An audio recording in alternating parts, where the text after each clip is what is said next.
007 First Light starts off with a mission gone wrong. James Bond is the only surviving member and says, "Fuck it, I'll do it myself." As he's sneaking around the island, he gets a call from someone from MI6 who guides him to collect a package, explicitly tells him not to save anyone and leave the island. Instead, Bond saves everyone and blows up the package and the island. Cue a James Bond movie style montage with an underwhelming song.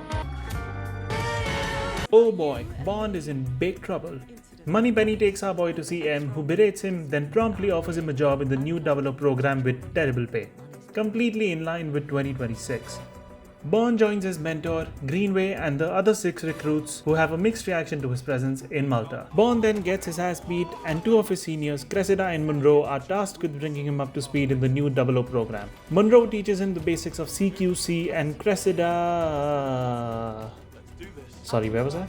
Oh yeah, she tests his driving skills. Cue the montage of Bond clearing obstacles and learning how to kick ass. Small pause in the montage where Bond and Monroe have a fight that goes around the entire island.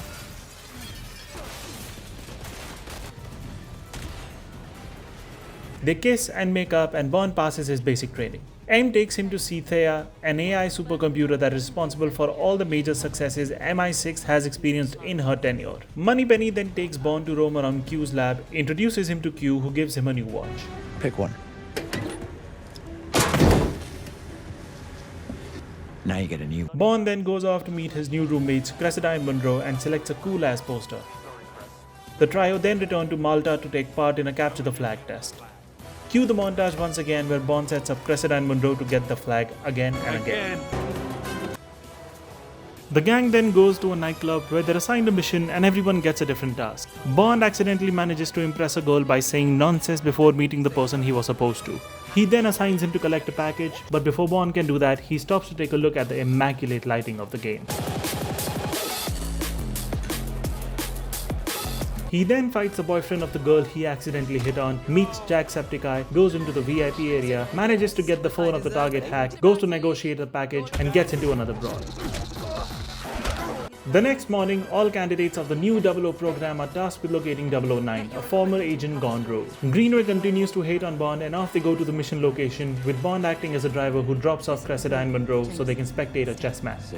Bond locates a suspicious character, follows him, and finds a way to enter the event. Then he'll remind you of Agent 47 before eventually locating the suspicious person in the laundry area. After passing a bunch of guards, Bond finds a room number and walks in on a lady taking a bath, smoothly lies about a lost pet snake, and finds his way into the room he wanted to go into, which is a complete mess. He investigates, goes back into the pursuit of his target, and meets the housekeeping lady picking a lock who saves him from getting caught. He then goes into the basement of the building only to find that Monroe is dead. Breathe. Surprise attack! Bond now has to fight his target, who is then joined by his twin. He disarms a bomb on the wall in front of him, but oh no, there was another one. The hotel is up in flames, Monroe is dead, and Cressida is paralyzed. But that does not stop Bond from getting into an epic car chase with the help of the housekeeping lady, Isola, killing a bunch of men in a hangar and throwing his watch to keep track of a plane. Bond then attends the funeral service for 3 of his buddies, and this is the last time you see Cressida. Greenway and Bond get shipped off to a remote region in Africa, where Lenny Kravitz is the big bad guy apparently helping 009. In an attempt to find him, they need to enter an auction for which Bond makes an art deal and beats up a bunch of guys. As he sees the opportunity about to slip away, Bond essentially sells the entirety of MI6 and Greenway, who tells Kravitz his closest confidant to betray him, and the duo sneak their way onto 009's boat. They find him dead, but certain clues lead them to believe that they'll find something on a nearby abandoned ship. But oh no, they're captured by Kravitz, who dispatches the traitor and is ready to feed Bond and Greenway to crocodiles, who end up missing their meal when Greenway wakes up and gets Kravitz to let them go. Greenway and Bond make their way to the ship, find a key item, kill like 40 million people, get cornered, lose what 009 left behind, get saved, and return to London. Bond goes home after debriefing and immediately gets attacked, kicks ass, and destroys a lot of construction equipment to get to a guy trying to snipe him. Bond calls Moneypenny, who helps him get into a gala to find the guy trying to kill him. He then pushes him into a trident, and as he's leaving, Bond meets Isola again and both get drugged. Find out that the developer of Thea, Nicholas Webb, is doing some shady stuff and tells his psychotic son to kill Bond and Isola. Isola escapes and helps Bond do the same, who wrecks shit up with a garbage truck. He then meets up with Greenway and the two go to Nicholas Webb's building, meet Isola once again, break into his office, find information that Thea makes a ton of mistakes, and Webb and his little psychopath are just planting evidence to make it look accurate, including the operation where 009 betrayed MI6, which means that 009 never betrayed anyone and got killed trying to expose them.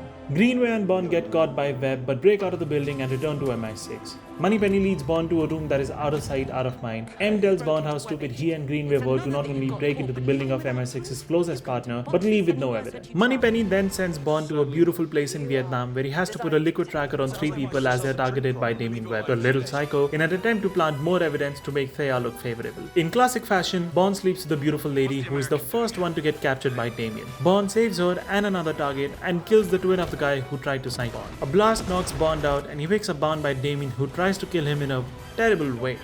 But the 2B007 is saved by Greenway and the two again kill a bunch of people, including Damien, maybe, and Greenway bites the dust. Even though they now have evidence, MI6 is being blackmailed by Webb and they decide to give in to his demands and continue using Thea. However, Bond doesn't give up, steals a lot of equipment and goes to the Antarctic Circle with Isola, where the two break into another Webb Industries office, find another supercomputer, Hyperion, that is getting information off of Thea. I have no idea how this works. Bond learns about new tech and uses a robotic wrecking ball to demolish some cyborgs and makes his way to Hyperion.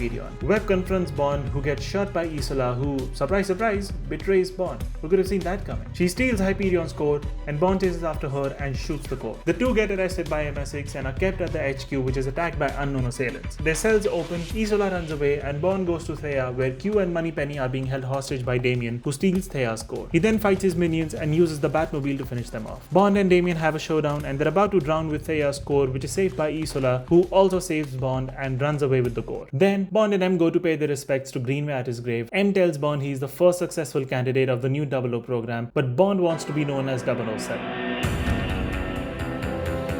And that is the story of 007 First Light.